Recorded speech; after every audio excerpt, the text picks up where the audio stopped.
gracious of you to come. We've been concerned about you. We haven't seen you for days. Well, nothing's wrong. You didn't think anything was wrong. Of course not. Only a bachelor, living alone, except for that nice old man who's your friend. I'm fond of the old man. It's generous of you nonetheless. We know your income is so limited. And you're unable to work.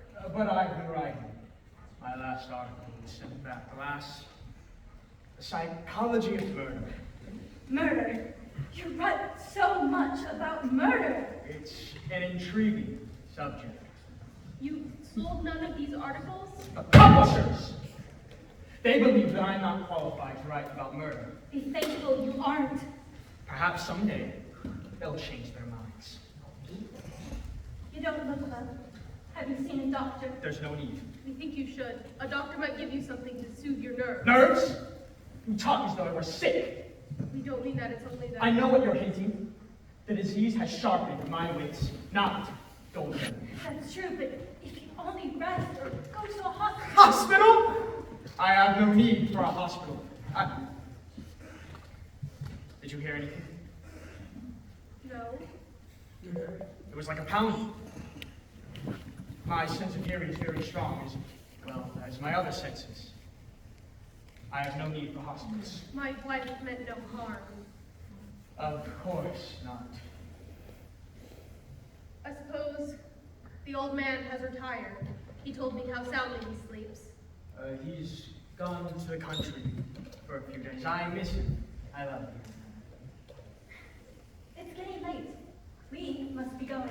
But you come so seldom. We'll make it sooner next time. Before you go, let me retrieve the bowl that you brought your soup in. So kind of you. We were happy to bring it. I'll be only a minute. I am sure I saw that old man come in and he didn't leave. Why would you say the old man went to the country? He probably thought we were prying. I was a little suspicious. I tell you, he needs care. We should insist that he sees a doctor. We're not getting involved. You should have never sent that note to the police. All those articles on murder. A pastime. Anyways, we're not getting involved. I hope the police never find who sent that note. They have no way of finding out. It wasn't signed. It's coming. Your bowl, and thank you again. Good night. Take care of yourself. Why do you say that? Only a good wish. Nothing more.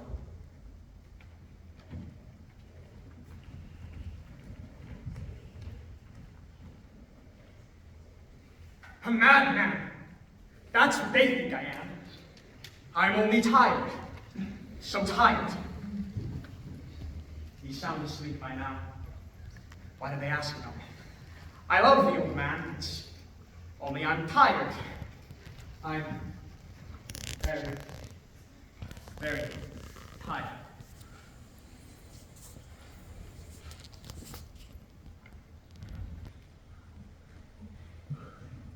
Who are you?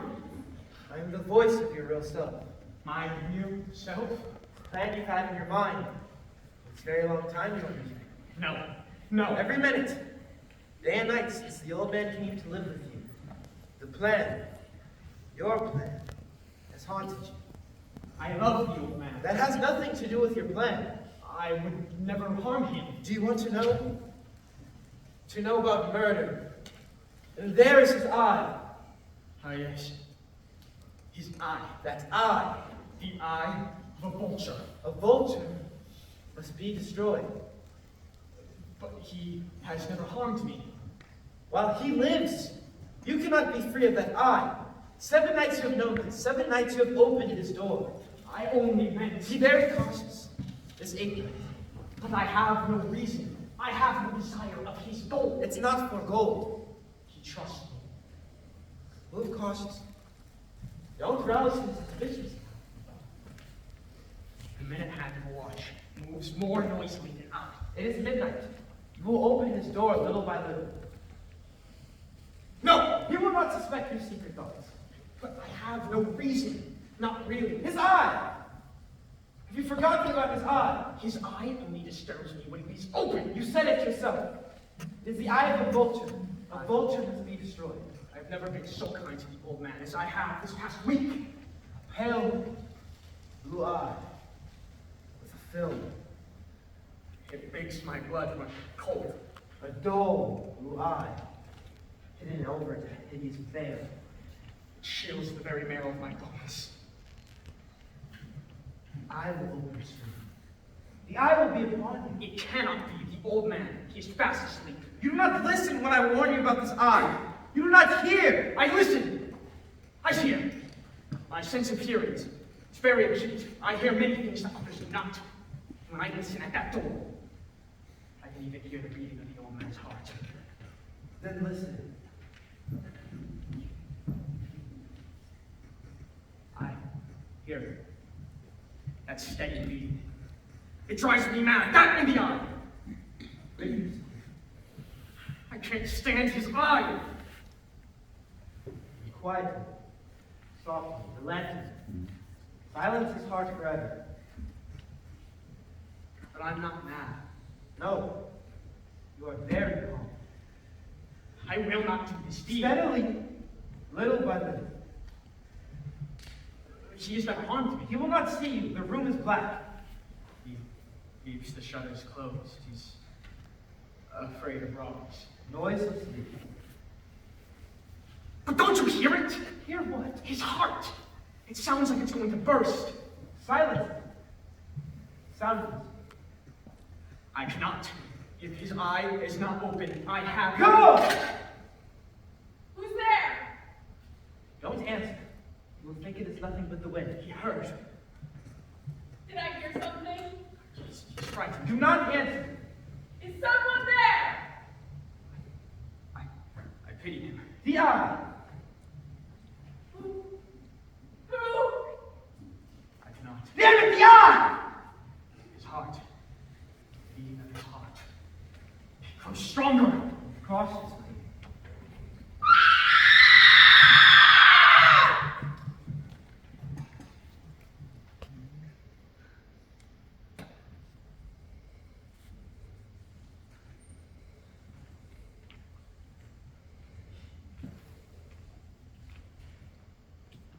O'clock. It's still as dark as midnight.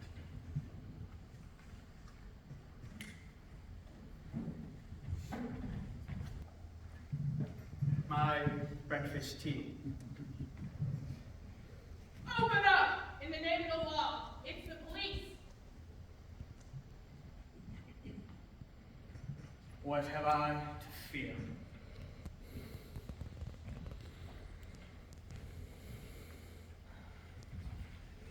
Good morning. Your early callers. We saw your light. I had trouble sleeping. I was preparing my breakfast tea. And you? We came about a screech. And you were checking the area? Yes. We have been ordered to search all premises. Merely routine procedure. You're free to search. During the night, a shriek was reported. Which was the most piercing. The shriek was mine. I had a dream. A nightmare. Yes, a nightmare. That sounds logical. Yes, it does. Sudden scream. Would you like to search the kitchen and the bedroom beyond? Then come back. You shall see how good of a host I can be, even at this hour of the morning.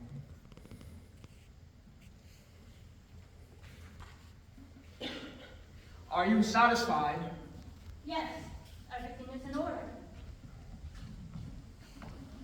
Does anyone else live here? Only a rumor. A rumor. An old man. A charity case that I took in out of kindness, but he's gone to the country. May we see his room? And there you'll find that everything is undisturbed. The water for your tea is already boiling on the kitchen stove. You do eat early. As I said, I had trouble sleeping. After the nightmare, I'll brew tea for you gentlemen. did you find anything? Not yet. Maybe it was only a crank note. It's the second one we've had.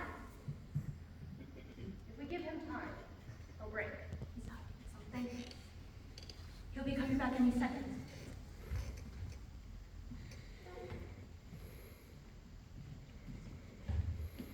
Ah, this is a rare piece of china. A friend has sent it from Japan. Do you find all things to your liking? Your groomer is a neat housekeeper. Come, you shall see how hospitable I can be. Sit down. You must be very tired. I am. Would you like some tea to warm you up? Thank you. It's been a long night. This weather, it chills one to the bones. The tea is most welcome. I'll open the old man's room, so if he is to return, it'll be a little warmer for him. You're thoughtful.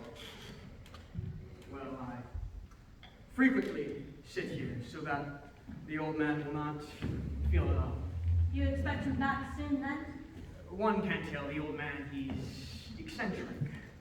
You're fond of him. Very fun. Would you like some more tea? Just a bit, please.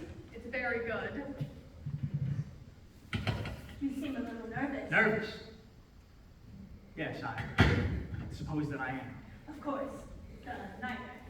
It's enough to give anyone a feeling of unreality. I'm nervous, but the neighbors, they needn't be alarmed. The neighbors. Should they be? I've told them many times the disease has sharpened my wits, not dulled. Disease? A nervous disease. The doctors say that but it hasn't affected my senses. Of course it has. I'm nervous, I admit to it. I'm very nervous, but not disturbed. Not mad. Did you hear anyone scream tonight? Means aside from your own nightmare. No, and I would have. Perhaps the scream came while you were still asleep. I would have awakened. Above all else, my sense of hearing is very keen. You're proud of your hearing. I hear all things in heaven and in the earth. I hear many things in hell. Did you hear anything? Nothing. The tea is very good. You hear nothing. Only your voice. I grew nervous for a moment, but I'm better now. We can see that you're much better. Well, let's move on to another subject. Since you're officers of the law and don't seem to be in any hurry, may I ask why we don't have a street light in our corner? It's very dark. Street lights cost money. Add to taxes. Taxes! Taxes! The old man, he needs a light. If he's to come home after sundown, he may stumble in the dark. We'll take it up with the city fathers. Gentlemen, do I go pale? I hadn't noticed. Perhaps it's the heat. Shall I open the door? No, it's not the heat.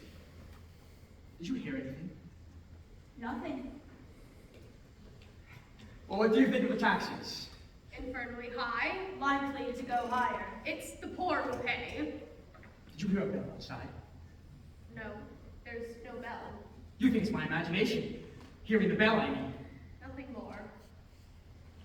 Why don't I brew you another pot of tea? No, This- thank you. One was cold. Yeah. No, thank you. This one's fine.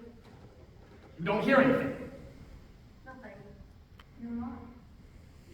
It's like a pounding, a low thudding sound. What sound? I tell you, that sound, it's very distinct. It's only that you're a little nervous. Yes, that's it, but I'm fine. I'm fine now. As we were saying, it's the poor who pay. Oh, it says in the Constitution that we shall have fair and equitable taxation. You are an informed citizen. An informed citizenry promotes justice. And I know the Declaration of Independence. When in course of human events. You know it well. Why do you look at me as though there's something wrong? We're only admiring your knowledge. My mind is as sound as yours. Of course. We hold these truths to be self-evident, that all men are created. Did you hear anything? I ask again, did you hear anything? I heard nothing. Nor I. You don't hear a dull, low thudding? business. But back to the Constitution. All men are created. You must hear that sound! No. That sound is not within my own ears. There is no sound. It's only your imagination. I know that I'm not a madman. I'm nervous, but not insane. Of course, not the same. To promote the general welfare. Despite this, the government raises taxes. Without consideration for the poor. Don't you hear that muffled sound? We hear nothing. Such as a watch makes when it's wrapped in cotton. As I said, there is no sound. It's my imagination, yes. It's just my imagination. What are you doing here? You're the police. Why are you here? We came about the screech. I know the Constitution. I know the Bill of Rights. No man may search my house without a warrant. You gave us your permission. I can talk as I please. You invited us in most cordially. I can speak my mind.